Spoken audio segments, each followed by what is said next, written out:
आलम यालम वस्सलातु वस्सलामु अला कासिमिल उलूमि वल हिकम व अला आलिहि व सहबिहि सादातिल उरुब वल अजम अम्मा बाद फ़अऊज़ु बिल्लाहि मिनश शैतानिर रजीम बिस्मिल्लाहिर रहमानिर रहीम।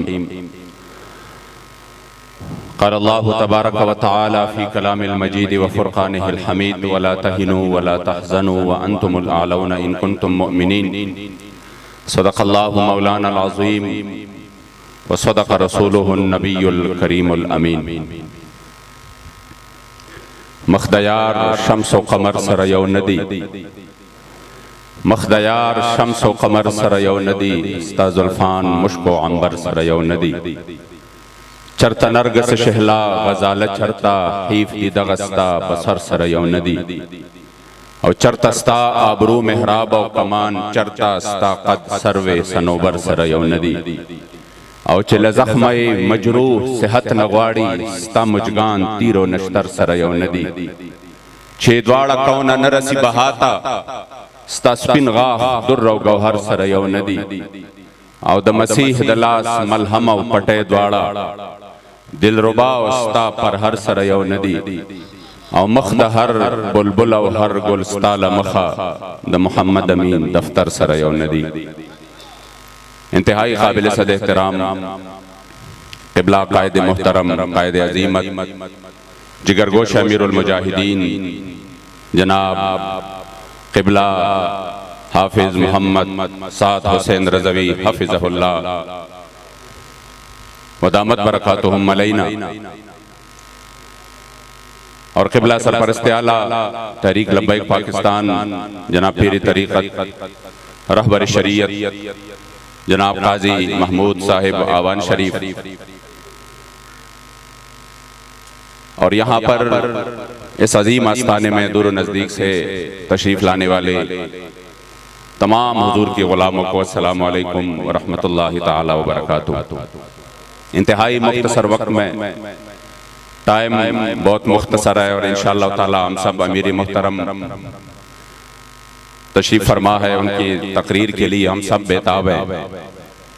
मैं सिर्फ एक पश्तो के शेर से इस आस्थाने के हवाले से और क़िबला पीर साहब के हवाले से अपने दादा हुजूर के एक शेर से इब्तिदा भी करूँगा और उसी पर इख्तिताम भी करूँगा कि दादा हुजूर फरमाते हैं कि तस्बीह पलास के पजुमात के नासदलम फन कवि। तर्जमा भी साथ करूँगा ताकि आपको समझ आ सके। तस्बीह पलास के पजुमात के नासदलम फन कवि, खुतुर पलास के मैदान के उदरे दलम फन कवि। आप फरमाते हैं तस्बीह हाथ में हो और अल्लाह का घर हो मस्जिद हो, इसका भी एक और लुत्फ है। लेकिन जब जब मैदान लग जाए तो फिर तुर पलास के मैदान के उदरे दलम फन कवि, तो फिर तलवार हाथ में जब बंदा मैदान में निकले तो इसका भी एक और मजा है। अल्हम्दुलिल्लाह हमेशा से सूफिया का, हुजूर की गुलामों का यही तरीका है कि जब मस्जिद की वक्त हो तो उनके से बड़े आबिद जाहिद और कोई नहीं, और जब जब दुश्मन की आंखों में आंख डालने की बारी हो तो फिर वो मैदान के इस तरह गाजी बने कि एक जासूस को रोमियों ने मुसलमानों के पास भेजा कि आप सिर्फ ये मालूमात कर ले कि ये ताकत कहाँ से हासिल करते हैं, ये कहाँ पर तरबियत पाते हैं, इनके पास इतनी ताकत कहाँ से आती है। तो जब उन्होंने 3 दिन उधर लगाए और मुसलमानों के सारे मामूलात देखे और उनके दिन और रात का मुशाहदा किया, तो वापसी पर आकर अपने सरदार को कहा, हुम फुरसानुम बिन नहारे व रुहबानुम बिल लैल। जब सुबह होती है, जब रात होती है तो ये अल्लाह के हुजूर सजदरेज हो जाते हैं और सारी रात इबादत में गुजारते हैं। लेकिन जब सुबह की रोशनी आ जाती है तो ये अपने घोड़ों पर बैठ जाते हैं और अपने अमीर के हुक्म का इंतजार करते हैं कि कब हमें हुक्म मिल जाए और हम हुजूर के दुश्मनों पर हुजूर के दीन के लिए और एलाए कलिमतुल्लाह के लिए झपट पड़े। ये तारीख है हमारे अकाबिर की। और आप यकीन करें तकरीबन आज से कुछ दहाइयां पहले हम ये तारीख भूल चुके थे। इस तरह के प्रोग्रामों में सिर्फ एक चीज पर तकरीर होती थी और वो थी अपने आस्थाने से निस्बत रखो और निस्बत के ये फायदे हैं, निस्बत के वो फायदे हैं। मैंने कहा ये बात मुसल्लम है कि निस्बत के बड़े फायदे हैं। वो बहुत कमजोर चीज को बहुत आला बना देती है। लेकिन साथ में किसी ने ये नहीं कहा, मैंने किबला बाबा जी से सुना कि हमने अपने लोगों को ये तो बताया कि असहाब काफ की जो वो कुत्ता जिनके निस्बत असहाब काफ से हुई, उनको अल्लाह ने कितना मकाम अता किया, उनका जिक्र कुरान में आया और उनकी बैठने की हैअत को कुरान ने जिक्र किया। ये तो हमने बताया कि वो निस्बत की बरकत से कि उनको अल्लाह के औलिया के साथ एक निस्बत हो गई और वलियों से निस्बत ये है ही बहुत बड़ी चीज। लेकिन ये नहीं बताया कि असहाब काफ को अल्लाह ने ये मकाम कैसा दिया कि कुत्ते को जब उनसे निस्बत आया तो कुरान में जिक्र आया। फरमाते उनकी वजह यह है कि असहाब काफ ने अपने दीन को बचाने के लिए एक जालिम और जाबिर के सामने अपना दीन नहीं बेचा, हिजरत की अल्लाह के लिए और दीन को बचाने के लिए। तो अल्लाह करीम ने उनको ये मौका अता किया और ये मकाम अता किया कि उनके जो कुत्ता था उसका जिक्र भी अल्लाह करीम जल्ल जलालुहु ने कुरान अज़ीम शान में किया। ये है किबला अमीरुल मुजाहिदीन रहमतुल्लाहि ताला अलैह। आप यकीन करें ये बात मैं बिला मुबालगा करता हूँ, कोई आदत नहीं है और न ही मैं मुबालगा आराइयों से काम लेता हूँ।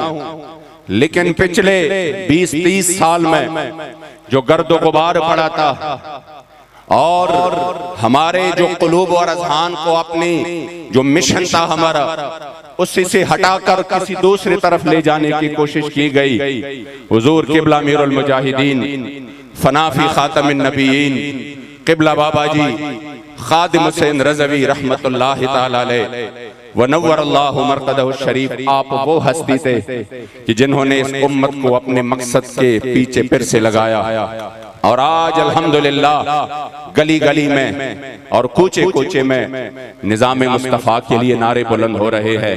हुजूर के दीन और खत्म नबूवत के लिए मर मिटने की बातें हो रही हैं। अल्लाह करीम जल्ल जलालुहु ऐसे आस्थानों को भी सलामत रखे और किबला बाबा जी रहमतुल्लाहि ताला अलैह हमें जो मिशन देकर आप रुखसत हुए, यकीनन हमारे लिए ये बहुत एक तारीखी लम्हात थे कि हमें अल्लाह करीम जल्ल जलालुहु ने किबला बाबा जी के फैज़ से मुस्तफ़ीज़ किया और उनकी सोबत नसीब फरमाई। तो हमारा ये फर्ज बनता है कि हम उसी प्लेटफॉर्म तहरीक लब्बैक या रसूल अल्लाह जो कि हुजूर की इज्जत अबरू के लिए, हुजूर की खत्म नबूवत की हिफाजत के लिए और मेरे मुस्तफ़ा करीम अलैहिस्सलातु वस्सलाम के दीन के लिए, इलाए कलिमतुल्लाह के लिए खालिसतन उसकी बुनियाद रखी गई है। हम उसका हिस्सा बनकर शब रोज मेहनत करें और वो वक्त फिर करीब हो कि जिस तरह हमारे दादा हुजूर फरमाते थे कि मुंखलताना पाकिस्तान गुफ्त कुरान दपारा, मुंखलताना पाकिस्तान गुफ्त कुरान दपारा, चिपा कुरान नशिरणा दा पाकिस्तान बसवी और चिदा कुरान कानून फखबल वतन की नवी, चिदा जालिम हम शैतान नवी नो शैतान बसवी और च कुर्बानी शिदा मोहम्मद मुस्तफ़ा पा इस्लाम द मोहम्मद अमीन पर जड़ के नूर अरमान बसवी। काश हम वो दिन देखे कि इस मुल्क पर हुजूर के दीन का परचम बुलंद हो और निज़ाम मुस्तफ़ा नाफिज हो। और ये कोई ये बात ना इस तरह है कि नामुमकिन है और न दूर है, ये मुमकिन भी है और बहुत करीब भी है कि जिस तरह आपके जज्बात है इंशाअल्लाह वक्त आएगा कि पाकिस्तान पर हुजूर के दीन का परचम बुलंद होगा और इंशाअल्लाह ये पूरी दुनिया की सरदारी करेगा। अल्लाह करीम जल्ल जलालुहु इस आस्थाने को ता अबद ता क़यामत हमेशा कायम व दायम व आबाद रखे रहेगा। यूं ही उनका चर्चा रहेगा और पड़े खाक हो जाए।